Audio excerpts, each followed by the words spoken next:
ስሜ ሰላማዊት ማን ይባላል ከስምንተኛ ክፍል ነው የመጣሁት ይሄ ስራ ስጦታ ክበብ ነው እንግዲህ በዚህ በስራ ስጦታ ክበብ ሻወር አለ ሙሉ ሻወር አለ ግማሽ ሻወር አለ ፓንት ሞዴስ አሉ ክፍል አለ መኝታ ክፍል ማረፊያ ክፍል አለ ዩኒፎርም መቀየሪያ ዩኒፎርም አለ በትምህርት ቤት ውስጥ ትምህርታዊ ኤግዚቢሽን መካሄዱ ወላጆች ተማሪ ልጆቻቸው በምን ደረጃ ላይ እንዳሉ እንዲረዱ አድርጓል። ትምህርት ቤቱ ተማሪዎችን ብቃት ለማሻሻል ደግሞ በክፍል ውስጥ ያሉ አደረጃጀቶችን በመጠቀም ተማሪዎችን በደረጃ በመለየትና የማጠናከሪያ ትምህርት በመስጠት ለዚህ ስኬት ደግሞ የተማሪና የመጽሐፍ ምጥጥን መኖሩ የተሻለ ድጋፍና ክትትል በመኖሩ ነው ሲሉ የጁቢ አንደኛ ደረጃ ትምህርት ቤት የአንደኛ ክፍል ትምህርት አባሽኩር እንዲህ ይገልጻሉ። እሺ ስሜ አባሽኩር ይባላለሁ የአንደኛ ክፍል መምህር ነኝ።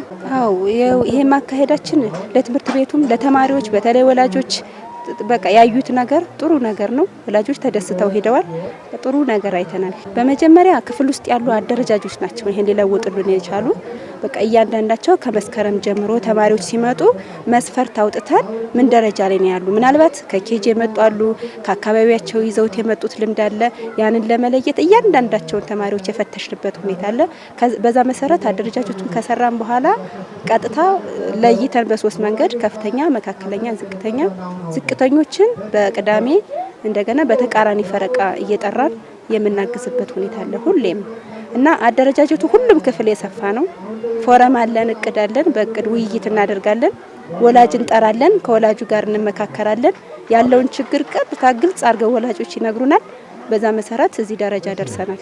ተማሪዎች አሁን አንደኛ ክፍል ተማሪዎች እንዳያዩዋቸው ቅድም ወላጆችም አዩዋቸው በቃ አማርኛ ያነባሉ ይጽፋሉ መጻፍ ይዘው ነው ሲያነቡ የነበረ እንግሊዘኛም እንደዚሁ ከእስከዚህ ያሉ ፊደላትን ጨርሰው ወርድ ላይ ገብተዋል እሱን ሁሉ ያደርጋሉ ይጽፋሉ ያነባሉ በሂሳብ ማንኛውም ነገር እስከ 100 ያሉ ቁጥሮችን ያው እንትኑ አሁን ላይ እንትን አይልም ግን እኛ በቱቶሪያል በተቃራኒ ፈረቃ በመጥራት በቃ ማሟላት ያለባቸውን የአንደኛ ክፍል ተማሪዎችን በሙሉ ለማብቃት ምን ማድረግ እንዳለብን በተነጋገርነው መሰረት እስከ 100 ያሉ ቁጥሮች እንዳይታወቁ ጨርሰዋል።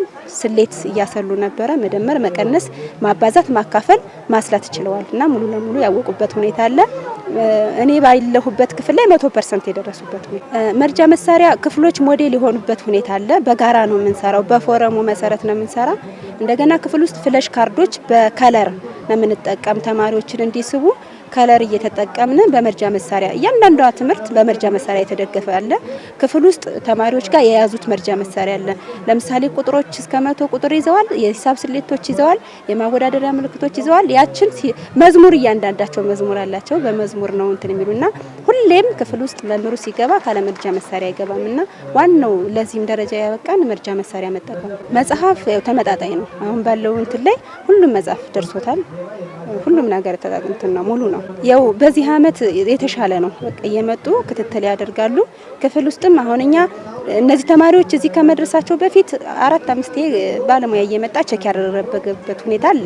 ያንዳንዱን ዝቅተኛ ተማሪዎችን እየጠሩ ምን ደረጃ ላይ ደርሰዋል የሚሉትን ያዩበት ከዛ በኋላ ነው እውቅና ከተሰጠን በኋላ ነው ቀጥታ ችቦ መለኮስ አለብን ብለን ወደዚህ የመጣን እንጂ እገዛ በተከታታይ እየመጡ በዚህ አመት እገዛ እየተደረገልን እኔ በጣም ደስ ብሎኛል። ዛሬ በተለይ ወላጆች ያዩት ነገር በቃ እንደዚህ ነውና አንዳንድ ወላጆች ደግሞ ምስጋና የሰጡን ወላጆች አሉ። በቃና የወላጆች እርካታ በተለይ ለኔን የሚያስደስተኝ ወላጆች መልካታቸው ነው የሚያስደስተኝና ጥሩ ነገር ዛሬ በጣም ለራሴ መረክቻለሁ።